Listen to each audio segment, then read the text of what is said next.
There is speculation that Mitt Romney applied a self-tanner to dye his face brown before addressing a town hall on Spanish-language TV. Speculation, he looks like my dad's recliner. Saturday Night Live there, making light of Mr. Mitt Romney's somewhat darkened appearance. But it wasn't just his complexion that captured attention at the Univision Town Hall. It was also the size and sound of the audience's reaction. Gracias. Jorge, ¿qué tal? ¿Cómo estás? Encantado de verte de nuevo. Muchas gracias. Gracias. Muchas gracias, mis amigos. Gracias. Wow. Turns out they couldn't find enough Republican students at the University of Miami, so instead of allowing any student into the event, Romney threatened to cancel unless his campaign was allowed to bus in some supporters to fill the empty seats. And that wasn't their only demand. Joining us now are Maria Teresa Kumar, who's an MSNBC contributor, and Liliana Gil Valletta, who is co-founder of the XL Alliance. Maria, the co-moderator of that Univision town hall, said Romney's actions, and I'm quoting her, were disrespectful. She also said that he demanded retaping the opening of the show because he didn't like the introduction. It sounds as if, unless Mitt Romney is given the Fox News network treatment, he just throws all the toys out of his pram. Well, it sounds like Mitt Romney doesn't know how to campaign, and he doesn't know how to actually bring reporters into his camp.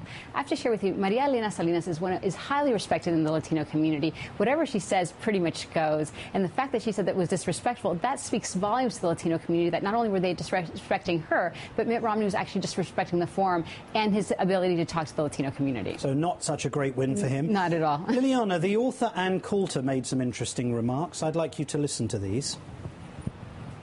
We don't owe the homeless. We don't owe feminists. We don't owe women who are desirous of having abortions, but that's or gays who want to get married to one another. That's what civil rights has become for much of the left. They dropped the blacks after 5 minutes. Immigrant rights are not civil rights? No, I think civil rights are for blacks. Immigrant rights are not civil rights? Apparently not. And I guess not all people are,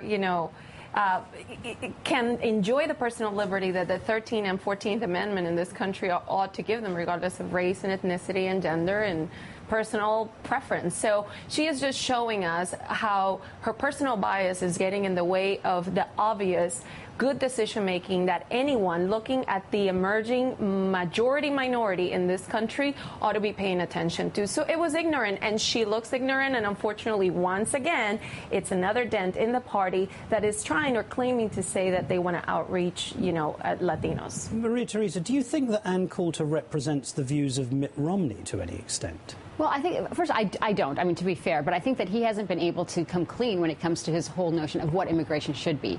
He still hasn't said that he doesn't believe in self-deportation. He still believes, when he talks about the DREAM Act, he believes only in young people serving in the military.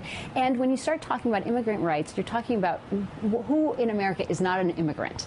And when you're talking about that you don't believe in the fundamental belief of what our bedstone of America is, then you're basically un-American, Ann Coulter. Yeah, indeed. She says, we're not ones who are desirous of having abortions or gays who want to get married to one another. That's what civil rights has become for much of the left.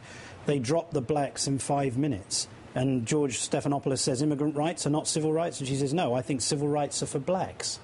And you know what the reality there is not so much that the Democrats haven't dropped blacks, but Republicans have dropped blacks and Latinos, and the realization that there is a changing face of America that is driving growth, that impacts the economy, and that is going to make a significant difference in who makes it to the White House. And I think what's happening is that Ann Coulter and Mitt Romney, they've basically gone all the way to the right, that even Republicans themselves may not be identifying with their own party. So they're turning off potential voters that are moderate Republicans and also independents. And that's the worst thing for their party. You can say that they're right now becoming the sunsetting party because they're going so extreme to the right. Indeed. Maria Teresa Kumar in person. Liliana Gil Valletta, thank you both.